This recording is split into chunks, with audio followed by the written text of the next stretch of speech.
Hi there, my name is Leif Gregerson and this is my mental health coping skills blog. This particular video, I wanted to talk about insomnia. This is something that's gone on for a great long time in my life, and I know that everyone experiences it from time to time. But when you have a mental illness, and especially when you're on medication, it can get to be a serious problem. There's so many things I can think about to talk about insomnia, and it's interesting that I can go back to a memory of being very young, perhaps even around just maybe 5 or 6 years old. I was unable to tell time, and my parents had sent me off to bed. They were watching a movie or something downstairs they didn't want me to see. And I remember waiting up and looking at that clock and seeing it go by, and I couldn't tell what the time was. All I remember thinking was that there's just no way my parents could stay up until midnight. Just that's unheard of, midnight. But there have been many times when I have stayed up past midnight and had to stay up the whole night, because if I didn't do that, I wouldn't be able to get up in time for work or for my responsibilities the next day. And I greatly suffered in my schooling from insomnia. So some of the ways I have researched to deal with insomnia, for starters, it's important to try and wake up at the same time each day.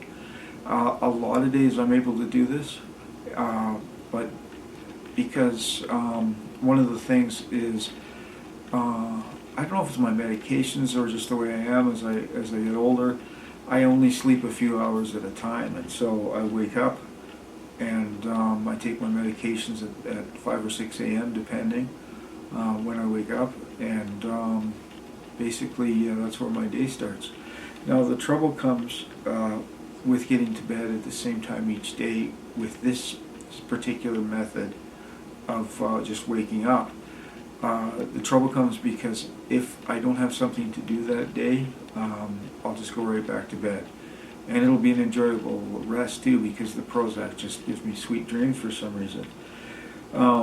Something I found though is really important to do though is if you have the problem of not being able to wake up at the same time each day, but you still get up and have the choice to go back or not, it can be a really good thing to go out and do whatever. Just get outside, look at the sunrise, go for a walk, bring a camera, go for a swim, go to work out. Even be the first person to go to the grocery store and have the place to shop by yourself. Any of these can be really beneficial in getting you up at the same time each day. Now the next one talks about something that can be quite difficult for a lot of people, and that's eliminate caffeine, alcohol, and nicotine. I know I had a heck of a time quitting nicotine. I know alcohol can be very difficult to stop. But the fact is, I also continue to use caffeine, so here I am singing about this. But if you could stop those three things, you're definitely going to be able to sleep better, because they mess with your sleep. The next thing that came up was limiting naps. If you nap, you're going to take time away from your actual bedtime to sleep at night and get refreshed.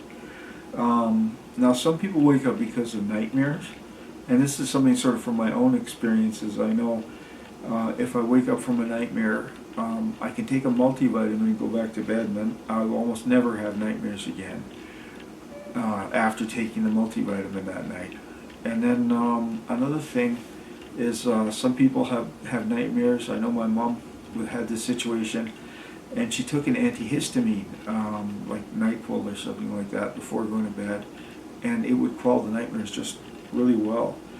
Of course, now there's exercise. It's something great, and I did mention, get up early in the morning, go for a walk, go for a swim, do these things.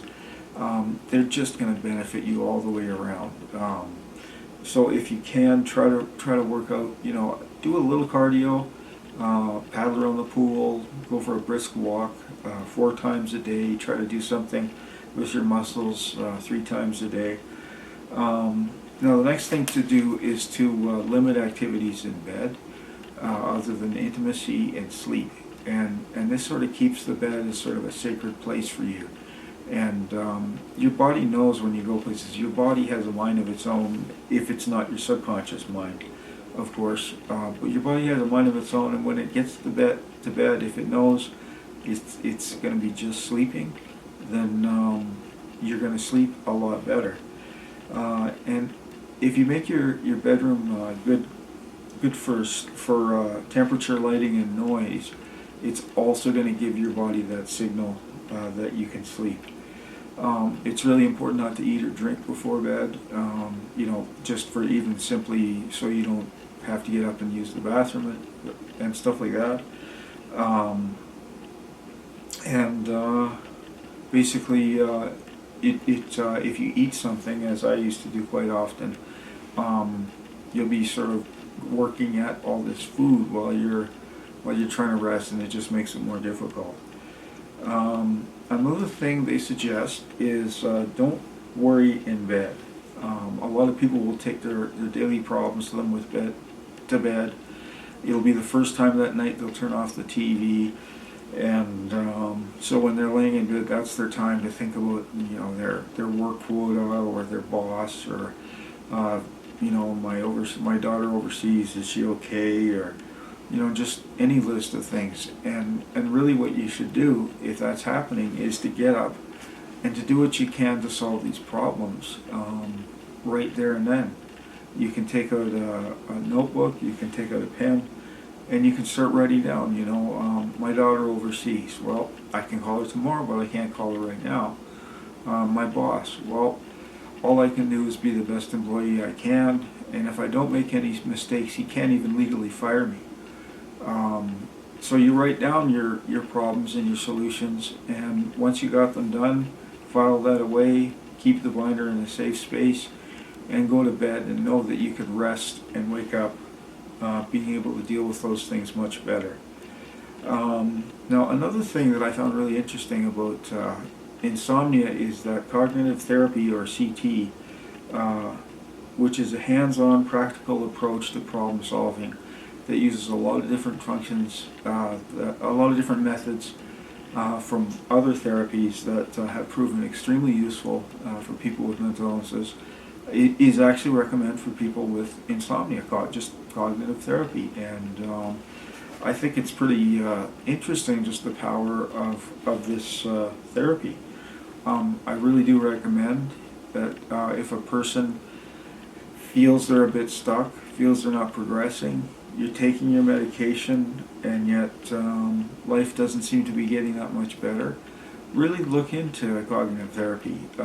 You may have to contact your local schizophrenia society or bipolar group, or even a psychologist or a doctor's office, but they are out there. There's a number of them. You can ask the psychologist's office if they take patients on a sliding scale if income is an issue, and really consider it.